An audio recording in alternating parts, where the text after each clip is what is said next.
Hey, welcome to UK Wildcraft, and welcome to my garden, which is a bit overgrown at the moment, but that's fine because there's loads of edible weeds this time of year.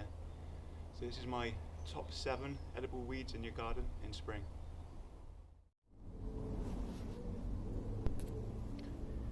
This is hairy bittercress.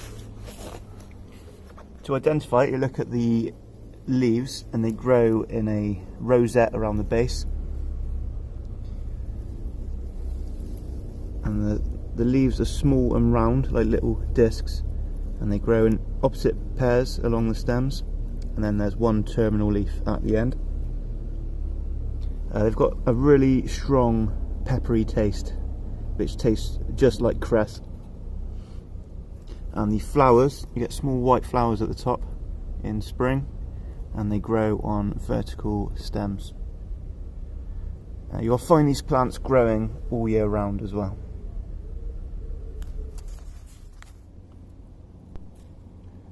This is creeping wood sorrel, the small red leaves. These are very common, and you'll find them growing like cracks in paving slabs especially. And you see they've got heart-shaped leaves, very similar to normal wood sorrel. And they've got a taste, like a citrusy taste, somewhere between lemon and apple peel. And these are nice additives to salads for a bit of a lemony flavour, or I put them in sandwiches as well. Just one thing to be aware of, it's best not to eat too much of any sorrel if you're pregnant, because the oxalic acid can cause stomach problems if you eat too much of it.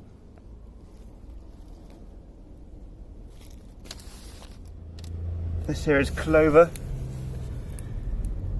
You see, it looks quite similar to the creeping wood sorrel, but the way to tell these apart is wood sorrels have the heart-shaped leaves and these don't. Instead, these have, you see the chevrons on the leaves, the little white, like little arrows. White clover and red clover have this. I know this is red clover from last year, but they're very similar, just different coloured flowers. So yeah, the leaves are edible, and the flowers, which usually appear in early summer, are edible as well, and they're really high in protein. These are of course dandelions. All parts of this plant are edible. The flowers are great, just like added into salads. Just make sure there's only one flower per stem. The stems are smooth and they are hollow.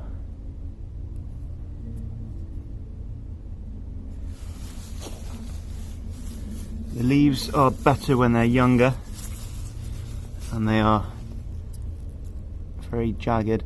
In fact, the name dandelion comes from the French dent de lion, which means lion's tooth, because these apparently look like lion's teeth.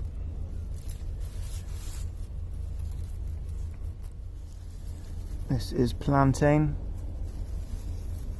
very common in grass.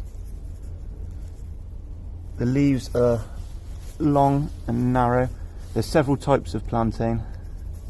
This is Ribwort, and you also get greater plantain as well. Both are very common.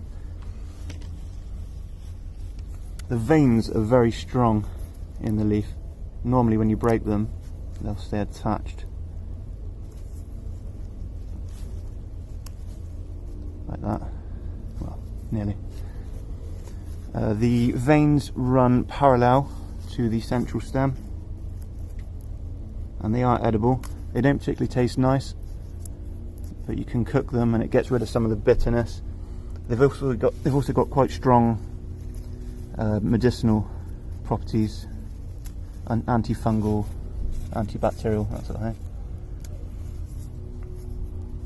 And they can also staunch bleeding. If you cut yourself, what you do is just get some of these, chew them up and just spit them onto, if you've got like a little cut, and that'll help stop bleeding. This is Goosegrass, also known as Cleavers. And this is the plant you remember from when you were a kid that used to stick on people's clothes.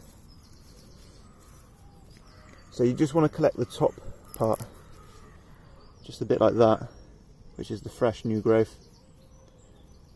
The rest can be a bit bitter, but this is nice either cooked or just chopped up and added into salads. To identify it, the stem is square, like you'd find on a mint plant. And the leaves are small and they grow in rosettes up and down the length of the stem.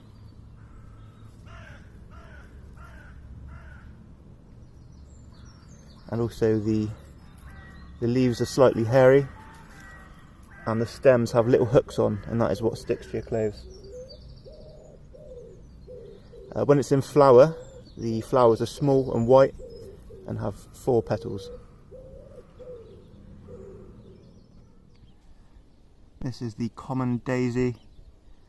A nice easy one that most people can identify.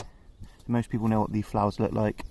Got many small white petals and a yellow centre. The stem is hairy and it's 1 flower per stem. The flowers and the leaves are edible.